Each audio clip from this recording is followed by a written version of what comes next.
Ẹ kú dédé àsìkò gbogbo bí tẹ́ ti ń gbọ́ mi lé lóko tàbí lẹ́yìn òde, ẹ jẹ́ kí a gbàdúrà. Bàbá Ọlọ́run ayérayé, a ṣe yín lọ́ba, gbé yín ga fún àánú àti ojúrere ńlá àti àrígbà.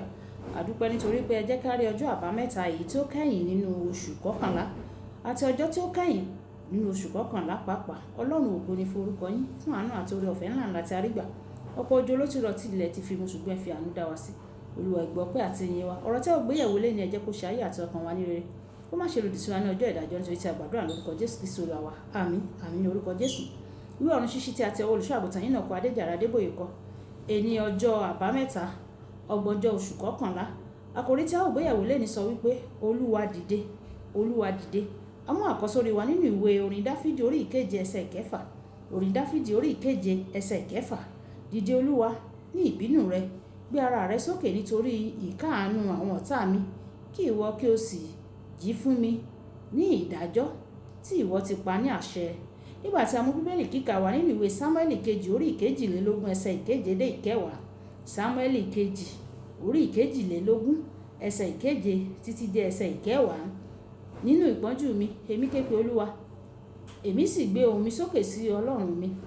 Òun sì gbóhùn mi láti tẹ́ḿpìlì rẹ̀ wá, igbe mi sì wọ etí rẹ̀.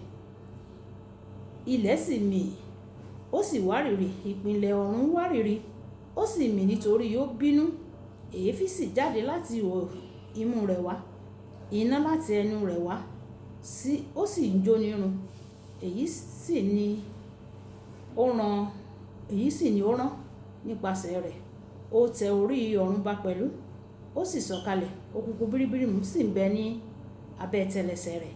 Wàyí ẹ tẹ́tí bẹ̀rẹ̀ jẹ́ láti gbọ́ ohun tí olùṣọ́ àgùntàn yín náà kọ Adéjàre Adébóyè ní fún wa ní èní ọjọ́ àbámẹ́ta. Nínú Bíbélì kíkà wa tòní, a rí i pé tí Ọlọ́run bá gbọ́ igbe ọ̀kan nínú àwọn ọmọ rẹ̀ tí ó sì dìde nítorí irú ẹni bẹ́ẹ̀, gbogbo ayé ni yóò wárìrì, tí àwọn ìpìlẹ̀ ọ̀run yóò sì mì tìtì.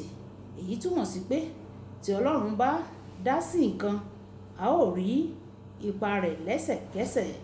Ṣé o mọ̀ pé ó ṣeé ṣe fún ọ láti mú kí Ọlọ́run dìde nítorí rẹ? Ìwé Sáàmù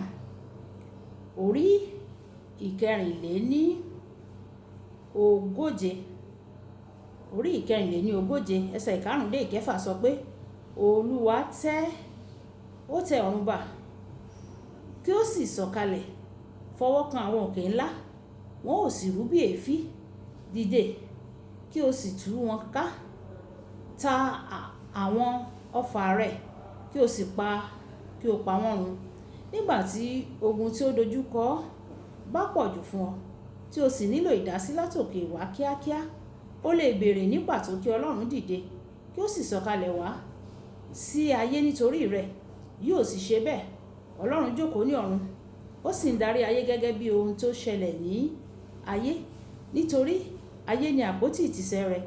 Àmọ́ ṣá, lóòrèkóòrè, nígbà tí àwọn ọmọ rẹ̀ bá ń kojú ogun tó le, ó máa ń fẹ́ láti dìde, kí òun sì sọ̀kalẹ̀ fúnra lára òun láti jà fún àwọn ọmọ rẹ̀. Ìwé Sáàmù orí ìkejìdínláàádọ́rin ẹsẹ̀ ìkíní dé ìkejì sọ wípé jẹ́ kí Ọlọ́run dìde, jẹ́ kí àwọn ọ̀tá rẹ̀ kí ó túká, kí àwọn tí ó kórìíra rẹ̀ pẹ̀lú kí ó sì sálọ níwájú rẹ̀.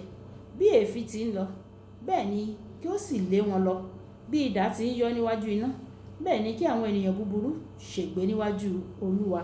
Nígbà tí ohun tí òun là kọjá bá lágbára, tó sì jẹ́ pé gbogbo ohun tí o nílò ni láti fún àwọn ọ̀tá rẹ láti túká, ké pe Ọlọ́run o, kí o sì wí pé Olúwa dìde.